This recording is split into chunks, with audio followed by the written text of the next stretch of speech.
Alright, so for the first part of the demo, I'm going to go over a few of the features that we've added in this semester. So let me come in here and upload the CSV file with all the classes and then load that.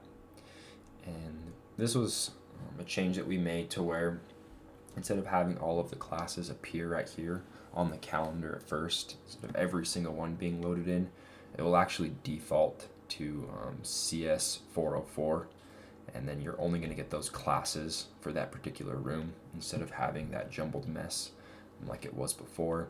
But of course you still can come in here and change your filters so then you can get those appropriate classes here, and then also still buy the different course as well. And something else that was added in right here, you can see that there's this overlapping schedules tab, and it's going to give you a breakdown of any of the classes that do have overlapping times and days. So like right here you can see DGM 1230, and we happen to be in DGM 1230, and that class is indicated right here by these red dashes to show there is some kind of time conflict. Something else that was added in is right here, this class details. This makes it nicer for being able to see more of the details for each of the classes instead of just having that small portion right here in the calendar. Something else that was added was right here on this add class.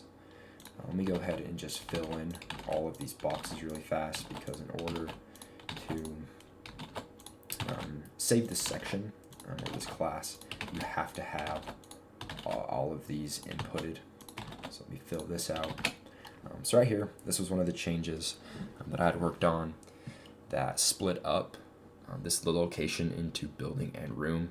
That just made it better for adding constraints for the users, because if they add in a different kind of formatting that we're expecting here, then the data that we're parsing will be thrown off, and there could potentially be time conflicts for a particular location. So we added that in to where now you can just input those exactly like they need to be. So let me just get some random days and times inputted in here. Fill out these and save that section. So with the room and the times, there weren't any conflicts, and so it was able to add that class successfully. If there had been conflicts, it would have had a pop-up modal that said the class was unsuccessfully added because there were time conflicts. So those are just a few of the features that we've added in this semester, and I'll go ahead and let Ryan show you the rest.